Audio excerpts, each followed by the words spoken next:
Iowa State Fair 2026, Iowa Agribusiness Radio Network. We're with Gene Copenhaver. He is the current NCBA president here at the Iowa State Fair. Gene, thanks so much for taking the time to come down and visit with us today. Thanks for having me. Great fair, great crowd. It is the Cadillac of state fairs. I can see that. The history here, over 100 years here, the 400 acres. I've been very impressed. So tell us a little bit about some of the things you're seeing and doing here and who you're talking to right now. Well, actually, I met with a lot of cattle producers here in the last 2 days. The Iowa Cattlemen's Association is a great affiliate of NCBA and does a great job here in Iowa. So I've got to meet with him. I've got to meet with Chairman G.T. Thompson this morning, House Ag Committee Chairman from Pennsylvania.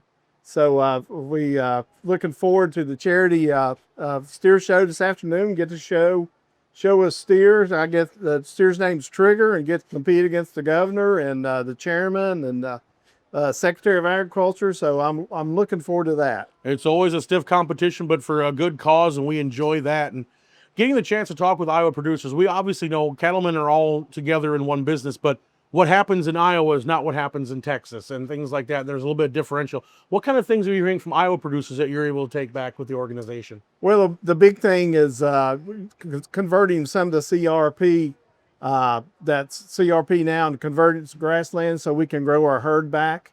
The big thing, the cow herd is the lowest it's been in 75 years, and we're looking at ways to growing it back.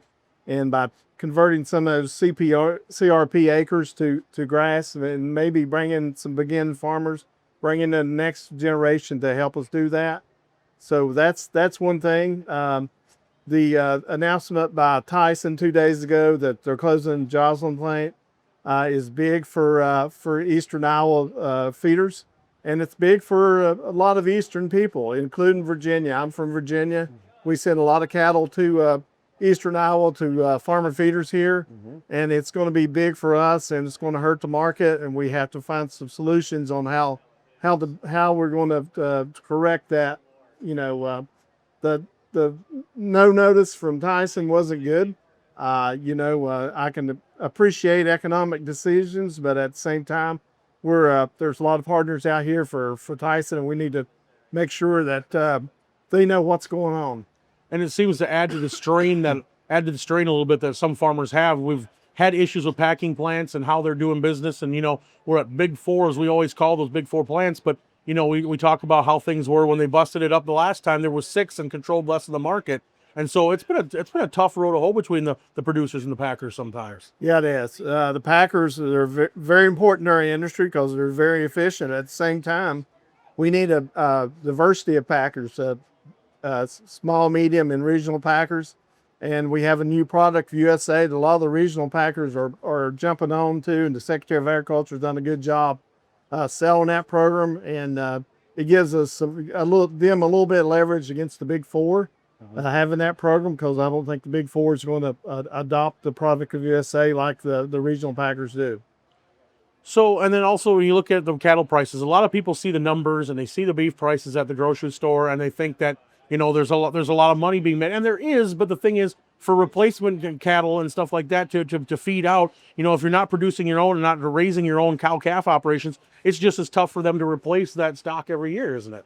Yeah, it is. The price of breeding stock right now, whether it's bred heifers or bred cows or cow-calf pairs, are very high, and the prices have been good, but also the inputs have went up. Seems like fuel pushes all inflation, the farm inflation especially, our inputs up, and it's done that the last 2 years.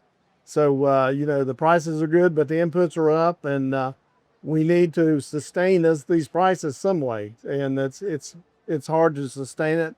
Our farmer feeders are having a hard time. They're a margin business. They're having a hard time finding a break even for what they're buying right now. And with this plant closing, it's going to be that much tougher for our Iowa farmer feeders. And so I know you said you had the chance to be at that round table with Chairman Thompson. He came and visited with us earlier this morning, and obviously House got their farm bill through, and so we're waiting on the Senate. But he talked to us about some of the guest worker programs, especially with livestock. It's not seasonal; it's a year-round kind of proposition. But what things did you talk to him about when you had his ear here at the event? We talked about the labor bill. I was on a call with him about 2 days before he dropped it. Much needed. Goes to temporary labor to 350 days instead of the short time they have now, and also expands the little broader definition of who can use it. And it's much needed with all the industry, ag industries in the country, not just the cattle industry. We also talked some about MCool and Product for USA. How if the MCool comes about, it's going to kind of pull the rug out from these smaller, medium, and regional packers that signed on to Product USA. And we seen in his conference committee, maybe if it gets there, that we might can convince people that will happen, that we have a good Product of USA, and maybe codify that into law. It's not codified right now. It's this administratively there. So that's something we talked about. All right. So wrapping up here, you get the show, the Governor's Charity Steer Show. Have you seen your steer? Got to interact with your show person yet? So tell us about your steer and where you think what gives them the advantage here. It's a nice black steer called Trigger. Young lady, we had a Zoom call earlier in the week. We got to know a family, mother and father, and a family of 5 kids, and she's next to oldest and has a 4-year-old. So I said, now this thing's going to be easy to show, and it knows my name already. And they said, well, a 4-year-old goes all the way around it.